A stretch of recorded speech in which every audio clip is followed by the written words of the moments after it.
The Asus Zephyrus Duo 16 has 2 screens, but as they say, more screens, more problems. There's at least one major problem with this laptop that can really hurt gaming performance. But first, we really need to talk about these 2 screens. The smaller second screen lifts up when you open the lid, giving you extra space to view content in a way that no other laptop currently offers. Not only that, but by lifting up, the internal fans underneath are able to pull in cool air more easily, resulting in surprisingly good thermals. The hinge mechanism feels nice and smooth. Seriously, I could just sit here all day opening and closing it. Overall build quality feels great. The second screen is held up by metal pieces towards the corners, so there's a bit more flex to the screen in the middle, but I'm pushing way too hard here. It feels sturdy when you're just using it like a normal touchscreen. Asus says they've tested it by resting 20 kilos or 44 pounds on the screen without issue, and they've also opened and closed the hinge 60,000 times without problems. So the mechanism sounds fairly robust. There's a little flex to the keyboard if you're pushing hard, but it feels perfectly fine during normal use. The screen has a little more flex to it compared to other laptops, but the hinges felt sturdy and there wasn't much wobble when typing. The laptop has an all-black design with an aluminum alloy finish, and the lid has subtle dark metallic purple accenting. The middle of the lid sticks out slightly, which makes it easy to open, and the main screen goes back by around 125 degrees, while the bottom screen lifts up by 13 degrees. Not only that, but the second screen now also slides back when you open it, something it did not used to do in previous Duo 15 versions. And this helps make the gap between the 2 screens even smaller. This also reveals some of the motherboard underneath a glass cover with some RGB lighting. It's not that much bigger than a 15-inch laptop, and although it sounds fairly thin from the dimensions provided by Asus, I actually found that the back was closer to 1.4 inches or 3.5 centimeters high when sitting on a table, as the rear feet raise the back quite a bit. The laptop weighs 2.6 kilos or 5.7 pounds, then increases to 3.6 kilos or 8 pounds with the 280 watt power brick and cables included. I've got the maxed out configuration here, but you can check out other cheaper options with the link below the video. My main screen is a 2560 by 1600 165Hz mini LED panel, so it's 16 by 10, which means there's more vertical screen resolution compared to the Duo 15 last year, and this also helps reduce the gap between the main screen and second screen. Asus also sells the Duo 16 with their new 4K 120Hz panel that you can change to 1080p 240Hz after a reboot, so the best of both worlds for gamers and creators, and the first screen I've seen that lets you change both resolution and refresh rate like this. The Duo 16 has a mux switch, so you can disable the integrated graphics by setting the GPU mode to ultimate to get a speed boost in games, but it requires a reboot as there's no advanced Optimus. The Radeon integrated graphics gives us FreeSync Premium Pro, but FreeSync cannot be enabled if we use the mux switch to disable Optimus and the iGPU. The mini LED screen doesn't support G-Sync, so screen tearing with Optimus off is possible unless you use something else like VSync. The contrast and color gamut of the mini LED display are quite good. It's only really beaten by OLED panels, and the secondary screen wasn't too bad for a bonus screen. Asus claims the mini LED panel has a peak brightness of 1100 nits, which is very bright for a laptop. I was able to get close to this, but only with HDR enabled, as shown by the purple bar. With HDR off, it still gets above 800 nits and is still quite bright, just not as bright, though HDR off was brighter than HDR on at 70% or lower brightness. HDR could only be enabled with Optimus on. The second screen doesn't get anywhere near as bright, still above 300 nits, so not too bad and similar to most laptops out there. I thought it looked fine even with the main screen just above it being brighter. The top screen being super bright didn't really make the bottom one feel dim. Screen response time can be boosted by turning on the overdrive mode through the Armoury Crate software. It's on by default. Asus are claiming a 3 millisecond response response time for the mini LED panel, and I suppose if they're basing this off the fastest transition time, then it's accurate. But anytime we went from a darker to lighter transition, response times were significantly higher. This was with overdrive on. I didn't find overdrive off to be much different. We can see what's going on if we look at the raw output from my oscilloscope. This transition took over 20 milliseconds to complete, but we can see that it starts off slow before finally completing in the last quarter. I've never seen this before when measuring response time, so I showed it to Tim at Hardware Unboxed, who mentioned that one of the risers will be the LCD layer and the other being the backlight. Ideally, both transitions would be synchronized, but often they aren't, which is what we're seeing here. Just for quick reference, here's how a transition on the secondary screen looks. It's still slow at 28 milliseconds, but it's a consistent rise compared to what we saw before, which is how most laptop screens behave, just faster. That's a bit technical, but here's how the average grade-to-grade response time of the Duo 16's main screen compares against other gaming laptops. It's not amazing, but I would expect faster results from the other 4K 120Hz/1080p 240Hz screen, as it's not mini LED. And don't forget, going from light to darker shades still performed quite well. The total system latency is the amount of time between a mouse click and when a gunshot fire appears on the screen in CSGO. The result isn't that bad considering the lower screen response time. This test goes from a dark to light scene, so I was expecting worse. There's more variance, as shown by the higher standard deviation, but it's close to other gaming laptops from ASUS. The main panel didn't have any backlight bleed. I had to leave the mouse cursor on screen, otherwise the backlight would turn off, giving you complete blackness. But that said, we don't see much of a halo around it, as there are 512 dimming zones. The secondary screen had some bleed patches, but I never noticed them during normal use with actual content on the screen. Let's go a bit deeper on the second screen. The ASUS Screen Expert software is installed out of the box, which helps you get the most out of it. There are simple shortcuts, like when you start dragging a window, you get the option to move it to the opposite screen, or to completely fill both screens. If dragging to the bottom, then you can also pick a layout for where the window should go. There's also window snapping on the second screen for this too. There's a bar on the left side of the touchscreen which you can use for changing settings. The first option at the top lets you adjust the brightness of the second screen, as you can't do it in Windows. The second is App Navigator, which lets you move multiple apps between the screens. The third one requires you to pair your phone to make calls from the screenpad or mirror the phone to the screen, while the fourth button locks the keyboard, so you can lean on it if you're using a stylus to draw on the touchscreen. Just in case it wasn't clear, the main screen is not a touchscreen, only the smaller one is. Next, there's a shortcut to minimize everything on the second screen, followed by a shortcut panel where you can put different apps that you might want to access quickly. The last one gives you more settings. You can change the brightness in here too, but now you can see the brightness level. You can change the wallpaper for the second screen, or change the resolution here too. You can also change where the software bar sits. It can instead go on the right or down the bottom. If you select drag to reposition, it seems to only let you drag it to the same points rather than wherever you want. And you can also auto-hide the bar so it's not always taking up screen space. Otherwise, there are quite a few more options to choose from here to get the most out of the second screen. As far as game support goes, ASUS acknowledges that many games will need to be run in borderless window mode so that Windows doesn't have issues swapping to content in the second display. If you're playing a game in full screen mode, touching the screen pad could be equivalent to Alt-Tab. The Duo works best with games that have proper support for ScreenPad Plus, one of which is Dying Light 2. In this example, there's an option in the menu for the ASUS Zephyrus Duo, and this lets you easily access things like the inventory and quest log from the second screen without interfering with the main game on the main screen. Unfortunately, I couldn't find a list of more games with official support. Where the second screen really shines is for multitasking. For example, you could run Discord on it while gaming on the main screen. More space would also be useful for content creation, dev work, and of course streaming, as you could just run OBS on the second screen. There's a 720p camera above the screen in the middle, and it has IR for Windows Hello Face Unlock.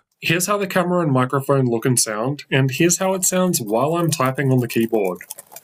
Now, in order to fit the second screen, the keyboard is right down the front of the laptop. I didn't have any problems typing with it though, but it also comes with an optional rubber wrist rest if you need it. The wrist rest definitely isn't needed. I can type fine without it, but that said, I did like typing more with it. The keys have 1.7mm of travel, more compared to the 1.4 in last year's Duo 15. The keyboard placement creates an issue for the touchpad, which is squeezed over to the right-hand side. My partner really hated using it here. She's left-handed but uses her right hand for a mouse. Honestly, the layout kind of grew on me over time. If I have my left hand on the keyboard pressing keys, it just felt easier to have my right hand on the right for the touchpad compared to in the middle and cramped closer to my left hand. Gamers will definitely want to use a mouse anyway, and the touchpad is a little narrow, so it was awkward to use with two hands, like for dragging stuff around. To be fair though, it is larger compared to last year's Duo 15. You can convert the touchpad into a numpad by holding down on the top left corner for about a second, but you can't move the mouse cursor like a regular touchpad in this mode. The keyboard has per-key RGB backlighting, and although all keys and secondary functions get lit up, the keys aren't evenly lit. Some parts of the same key just look dimmer than others. Key brightness can be adjusted between 3 levels or turned off with the F11 shortcut key, and by default the lighting turns off after 60 seconds. I couldn't find a way of changing the timeout period or turning it off through software, but the Aura Creator software lets you customize lighting effects. The left side has an air exhaust vent towards the back, then the ports closer to the front, including the power input, USB 3.2 Gen 2 Type A and Type C ports, a micro SD card reader, and a 3.5mm audio combo jack. The right has an air exhaust vent too, and there's a USB 3.2 Gen 2 Type C port on this side too.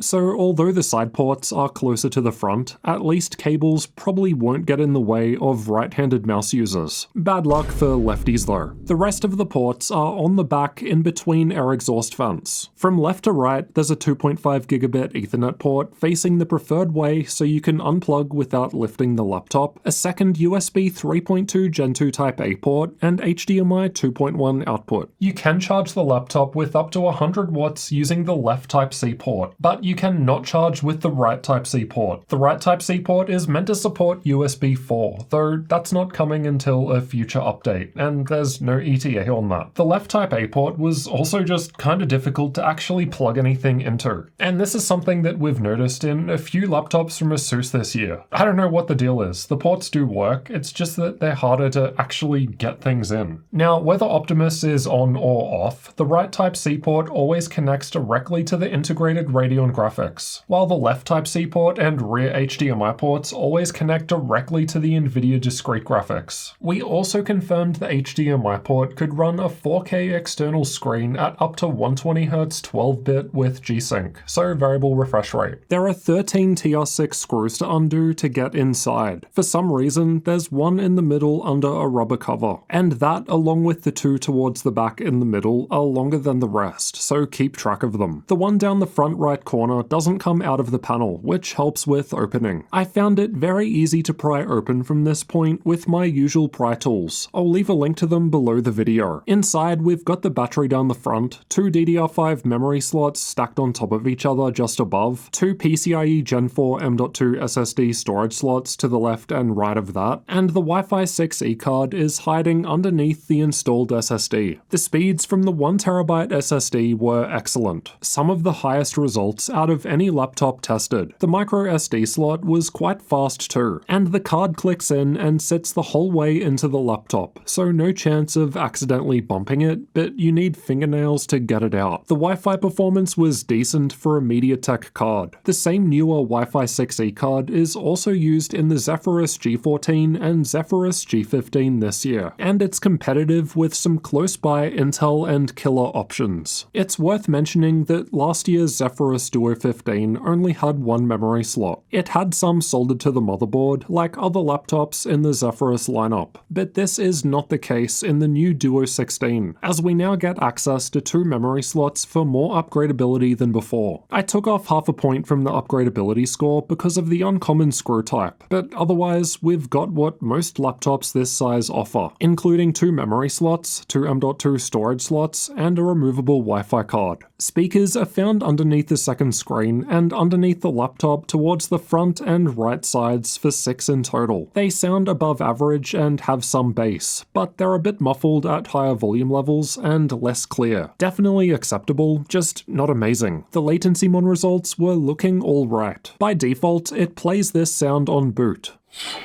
You can turn it off through either the BIOS or Armoury Crate software though. The Duo 16 is powered by a 4-cell 90Wh battery, and there are some software options to help increase battery life. The first is Panel Power Saver, which is enabled by default. This will lower the main screen's refresh rate to 60Hz and turn off the overdrive mode when you unplug the charger. It automatically reverses this when you plug back in, and this is why the screen briefly flashes black as it changes. There's also a default option on the screen pad to lower its brightness on battery power. If Optimus is enabled, you've also got the option of enabling Eco Mode. This basically disables the NVIDIA graphics and only uses the integrated graphics to further increase battery life. You can instead set Optimized Mode, which will automatically do this when you unplug the charger. There's also a button just above the touchpad which can be used to turn off the second screen easily. So I've tested with both screens on and also just one screen to see the difference. I've tested both gaming and just watching a video on YouTube with both screens and also with the secondary screen turned off. The second screen being on only lowered runtime by 5 minutes with a game running, but it lasted almost 2 hours less in the video playback test. Quite a big difference. When it comes time to compare against other laptops, I think it's fair to use the result with both screens on. I mean, if you're buying this laptop, presumably you want to use both of the screens. The battery life wasn't that great when compared to other AMD Ryzen-based laptops, most of which are towards the top of the graph. Unfortunately, I didn't get last year's Duo to test, but it's lasting longer compared to the Intel-based Duo 15 from a couple of years ago. Let's check out thermals next. The CPU is covered with Thermal Grizzly Conductonaut Extreme Liquid Metal, but I think the GPU uses standard paste. There are a few heat pipes shared between the CPU and GPU with 2 fans. Not only does air come in underneath the second screen, but there are also some intake holes directly above the fans on the bottom. Air is then exhausted out of the left and right sides, and out of the vents on the back. The Armoury Crate software lets us change between different performance modes. From lowest to highest, we've got Silent, Performance, Turbo, and Manual mode. Manual is the only one that gives us customization. We can change the fan curve for the CPU or GPU, adjust power limits, and optionally lower the thermal throttle limit for the GPU if you're paranoid about heat. Both Turbo and Manual modes overclock the GPU, but only Manual mode gives us the option to customize it. You can also hold Function and press F5, the key with the fan icon, to change between Silent, Performance, and Turbo modes. For some reason, it doesn't let you change to Manual mode though. The internal temperatures were fine when just sitting there idle. The rest of the results are from combined CPU and GPU stress tests, which aim to represent a worst-case full load scenario. It doesn't seem like you need to worry about temps at all here. Even the highest turbo mode was reaching 83 degrees Celsius worst case. Much lower compared to most other laptops with this level of hardware inside that I've tested. Increasing the fans to max speed lowers the CPU by 12 degrees though, and the cooling pad I test with, linked below the video, was able to lower temps a bit more. We can see why the temperatures are so low when looking at the power levels being reached. In manual mode, the CPU seems to be limited to 25 watts, which is quite low. Turbo mode was able to boost the CPU higher, however it's at the expense of GPU power. Given this laptop has a 2560 by 1600 screen resolution before even factoring in the second screen, more GPU power will probably be beneficial for most games. These are the clock speeds for the same tests just shown. We can see that turbo mode runs the CPU the highest as a result of the higher power limit, while manual mode runs the GPU higher because the GPU could run above 160 watts. NVIDIA's Dynamic Boost allows the 3080 Ti in the Duo 16 to max out at 165 watts, so it doesn't lose much performance with the CPU also under load. Here's how an actual game performs with the different performance modes in use. Manual mode was giving the best result in terms of frames per second, but we'll check out 1080p and 1440p games a bit later. And spoiler, the lower CPU performance can hurt the Duo 16 in some games. The CPU power limits are able to go much higher when the GPU isn't being used. In a CPU-only workload like Cinebench, we're seeing 95 to 96 watts in turbo and manual modes, which is quite high for an AMD processor. This is the best result we've ever had from an AMD Ryzen-based gaming laptop, though it's not actually that far ahead of XMG's Neo 15 with Ryzen 7 6800H just below it. Granted, that one did also have water cooling. The multi-core score is also ahead of some Intel 12th gen laptops, though most of them are better than the 6900HX, both in terms of multi-core and single-core performance. Performance drops back when we unplug the charger and instead run purely off of battery power. The Duo 16 is now the second best scoring machine on battery power out of all laptops tested, a great result. AMD Ryzen laptops generally seem to do quite well here. Granted, the best result is from an Intel 12th gen machine. Most laptops I test are in the low 30 degrees Celsius range on the keyboard at idle, and the Duo 16 was similar, which wasn't too surprising given the heat generating components are further down the back. It's similar with the stress test running, only starting to get warm closer to the back of the keyboard, but the keys themselves felt fine. Stepping up to balanced mode was a little warmer. The gap between the keyboard and second screen does get quite warm, but you don't need to touch there, so it's not a problem in practice. The story is the same in the higher turbo mode as well. Cool keys and cool second touchscreen. And then manual mode was much the same, though the fans are also quite loud now too. Let's have a listen.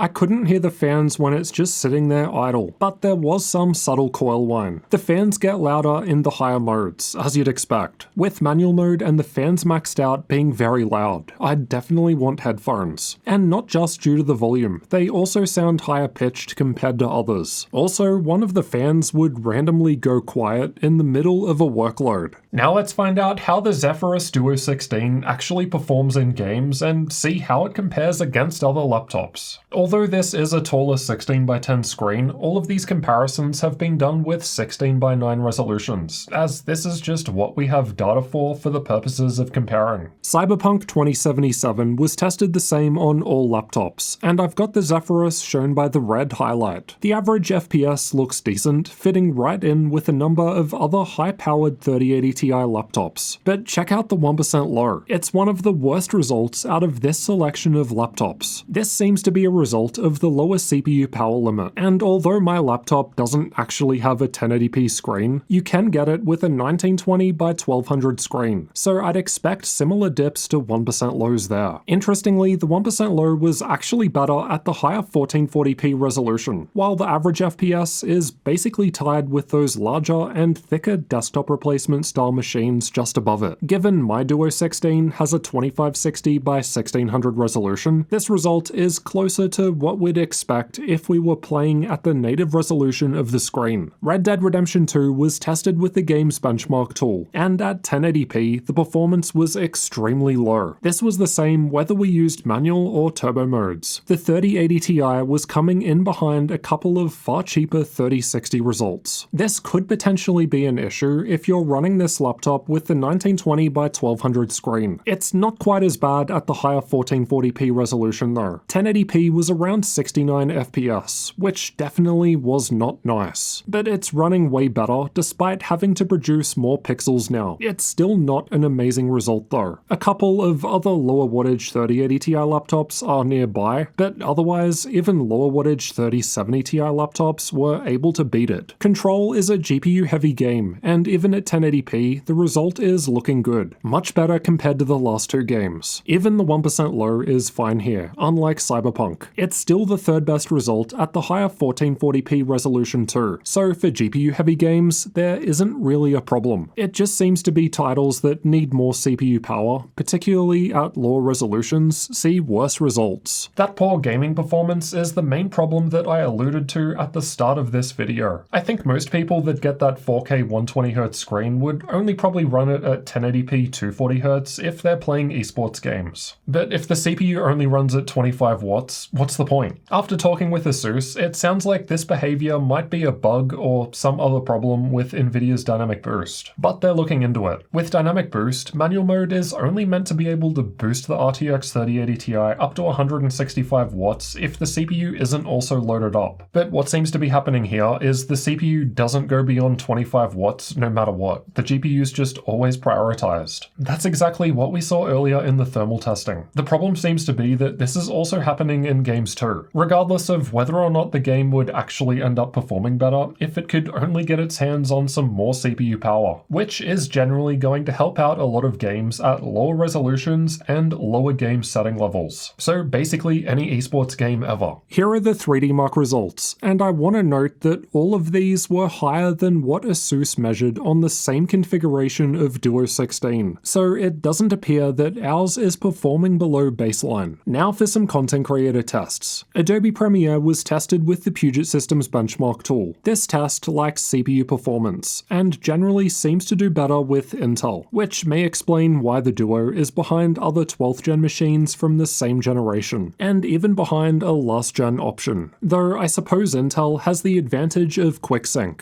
Adobe Photoshop lacks single-threaded performance, and the 6900HX wasn't too bad here, as we saw earlier in the Cinebench tests. But again, it still can't compete with Intel 12th gen in this regard. I mean, some current gen Ryzen machines are ahead of other 12th gen laptops, but generally speaking, there are more 12th gen laptops with bigger leads over AMD. GPU power matters more in DaVinci Resolve, but despite the RTX 3080 Ti with high power limit, a number of other lower tier GPUs with lower power limits were scoring better here. CPU power is still a factor here, just not usually as much compared to the GPU. That said, in a completely GPU-bound workload like Blender, the Duo 16 is the highest scoring result we've ever recorded. Though to be fair, it's basically tied with the SCAR 15 and 17 SE, also from ASUS. We've also tested SpecView Perf, which tests out various professional 3D workloads. The BIOS looks nice and modern, but there's nothing special in terms of customizations or tweaks. You can only change the most basic settings here. Linux support was tested with an Ubuntu 22.04 Live CD. By default, the keyboard, touchpad, speakers, camera, Wi-Fi, and Ethernet all worked. Keyboard shortcuts for adjusting screen brightness and volume worked fine, but keyboard brightness and the numpad shortcut did not work. The second screen doesn't have the sidebar to change settings, as that's Windows software. Linux just sees it as a second display. By default, it was over to the right of the main one, but you can just move it into position below. Let's discuss pricing and availability next. This will change over time, so refer to the link below the video for updates and sales. At the time of recording, the lowest spec RTX 3060 configuration starts at $2,500 US, so definitely not cheap in terms of 3060 performance. What you're paying for here is the unique design with two screens. $1,000 more gets you the 3070 Ti and doubles your RAM, while the configuration I've tested here is $4,000, so quite expensive. But it's a similar price to other expensive machines, like say Razer's Blade 17. At least with the Duo, you can check your negative bank account on two screens instead of one. So is it worth spending more money to get the Duo 16? Let's find out by summarizing the good and bad parts. This is clearly a very unique solution, so ultimately it's going to depend on how much you would actually benefit from having two screens in the same portable unit. Obviously you can carry a laptop and external monitor, but that's extra stuff that you have to carry around. And despite this being, I think, the third year that ASUS has done the Duo, no other companies are really doing dual screen laptops well, so definitely expect to pay a premium for the Duo based on that alone. Overall, I thought that the Duo 16 was a pretty good machine, as long as you're playing games at say 4K or 1440p. As we've seen, things do start to fall apart at the lower 1080p resolution, as it seems like the CPU just can't get enough power. This might be something that they can fix in a future update. I mean, you have to reboot in order to swap from 4K 120Hz to 1080p 240Hz. So when it's in that 1080p 240Hz mode, maybe they can just boost the CPU power or something. Otherwise, if it's some kind of bug with Dynamic Boost, boost, then I would expect that to get fixed in a future update. If they really can only give the CPU 25 watts for whatever reason, then I guess it makes sense that they went AMD instead of Intel. I've shown in my 6800H versus 12700H comparison that Ryzen outperforms Intel at a 35 watt TDP or below. Intel's additional cores only start offering better performance once they're able to get more power. Outside of gaming, raw CPU performance was the best that we've ever seen from any AMD gaming laptop so far, and pure GPU performance was also right up there too. It's only when you combine those two together that we start seeing problems, so like in games. And given this is in the Zephyrus lineup, which is meant for gaming, that's kind of a big deal. I guess at least the lower CPU power limit does mean that this machine does not run hot, even when under heavy load, and that's likely thanks to this unique cooling design. But I'd argue that they could make much better use out of this unique cooling design by allowing the CPU to run with a higher power limit. I mean, it's clearly got the thermal headroom, might as well use it. And with that fairly large 280 watt power brick, it's not as if it's running low on power. Battery life wasn't amazing despite the Ryzen CPU, but I mean, it is powering two screens, and as we saw, it was possible to boost the performance up on battery if we just turn off that screen. So that's always an option too, but I figure most people are probably actually going to want to use that second screen given that's what you're paying the money for. Otherwise, it was great to see the upgradability improve. We can now install 2 memory sticks and there's no soldered memory like with last year's Duo 15. That's always something that I can get behind. Honestly, if you're considering buying the Duo 16, then it's probably not worth spending more money to get the RTX 3080 Ti that I've got in this model. You can find out why in this video next. I think it will surprise you to find out just how close the 3070 Ti and 3080 Ti are when it comes to laptops. In most cases, it's not worth spending more to get the 3080 Ti, so I'll see you in that video next.